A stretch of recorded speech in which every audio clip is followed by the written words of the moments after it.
नमस्कार दर्शकों, आज दिनांक 27 अगस्त 2025 है। दर्शकों, कल यानी 26 अगस्त 2025 को कदमतला में अनिश टप्पू जी का संदिग्ध अवस्था में मृत्यु को लेकर स्कूल के छात्रों ने और वहां के लोगों ने चक्का जाम प्रोटेस्ट किया था। दर्शकों, उसका हमने अपने पिछले रिपोर्ट में विस्तार पूर्वक जानकारी दिया था और आपको ये भी बताया था कि अनिश टप्पू जी का बॉडी श्री विजयपुरम में एनिम्स के फॉरेंसिक टीम के जरिए पोस्टमार्टम के लिए भेजा गया है। दर्शकों, आज सुबह से हमारे पास हमारे कई व्यूवर्स का मैसेजेस और फ़ोन कॉल आया जिसमें उन्होंने केस का अपडेट्स के बारे में पूछा और यहाँ तक कि पोस्टमार्टम एग्जामिन रिपोर्ट का भी डिटेल पूछा। दर्शकों, इस केस का कुछ बेसिक अपडेट्स आपको बता देता हूँ। सूत्रों से पता चला है कि कल रात को लड़की के पिता को पुलिस स्टेशन पूछताछ के लिए ले जाया गया। चूँकि नियम के अनुसार रात को किसी महिला को पुलिस स्टेशन में नहीं बुलाया जा सकता है, इसलिए पत्नी और बेटी को आज सुबह बुलाया गया था। अभी हमारे ताज़ा अपडेट्स के अनुसार अनिश टप्पू जी का पोस्टमार्टम के बाद बॉडी कदमतला उनके निवास स्थान पर पहुंच चुका है और उनका क्रियाक्रम का पद्धति क्रिश्चियनिटी रिचुअल के अनुसार चल रहा है। दर्शकों, चूंकि आपको कल ही बताया था कि इस केस का इन्वेस्टिगेशन के लिए अलग से एसआईटी यानी स्पेशल इन्वेस्टिगेशन टीम बनाया गया है। नियम के अनुसार तो उस टीम को केस को अब तक टेक ओवर कर लेना चाहिए था, लेकिन अभी तक हमारे पास इसका पुख्ता जानकारी नहीं आया है कि टीम ने केस लिया है या नहीं। बॉडी का पोस्टमार्टम एग्जामिन कल हो चुका है, लेकिन दर्शकों आपको बता दें कि फॉरेंसिक पोस्टमार्टम में रिपोर्ट इतना जल्दी नहीं आता है। ऐसा नहीं है कि रिपोर्ट उसी टाइम ही बन जाए। पोस्टमार्टम के दौरान बॉडी का हर पार्ट का विसरा को निकालकर प्रिजर्व किया जाता है।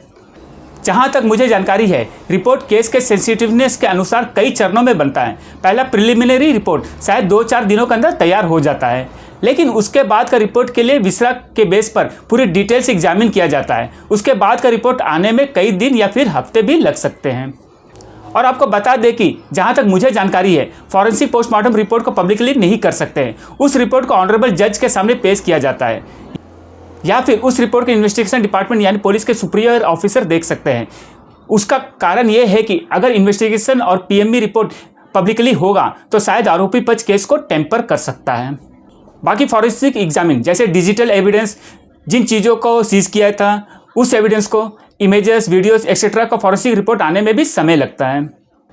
दर्शकों, आप लोगों ने देखा होगा कि कल के चक्का जाम प्रोटेस्ट के दौरान पुलिस डिपार्टमेंट की तरफ से कहा गया था कि पोस्टमार्टम रिपोर्ट के बाद इन्वेस्टिगेशन आगे बढ़ाया जा सकता है। क्योंकि दर्शकों, जब तक कॉज ऑफ डेथ यानी मृत्यु का कारण का पता नहीं चल जाता है, फर्दर इन्वेस्टिगेशन करना आसान नहीं होता है। कॉज ऑफ डेथ के बाद ही मर्डर और सुसाइड का पहला लीड मिल पाता है और इसका पोस्टमार्टम रिपोर्ट में ही पता चल पाता है।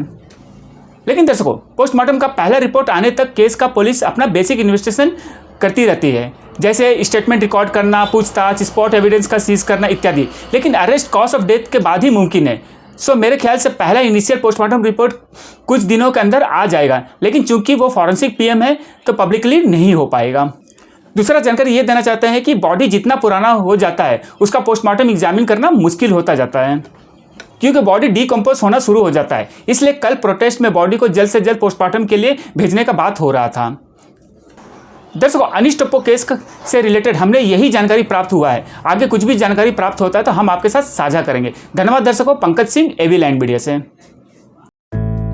रंगत में online form filling, computer job works, e PAN card generate, job recruitment forms, agreement, affidavit, IGNOU admission, passport apply, learning and driving licence apply, vehicle fitness, road tax, insurance, open school admission regional price में करवाना चाहते हैं तो आइए एवी land computer centre रंगत में।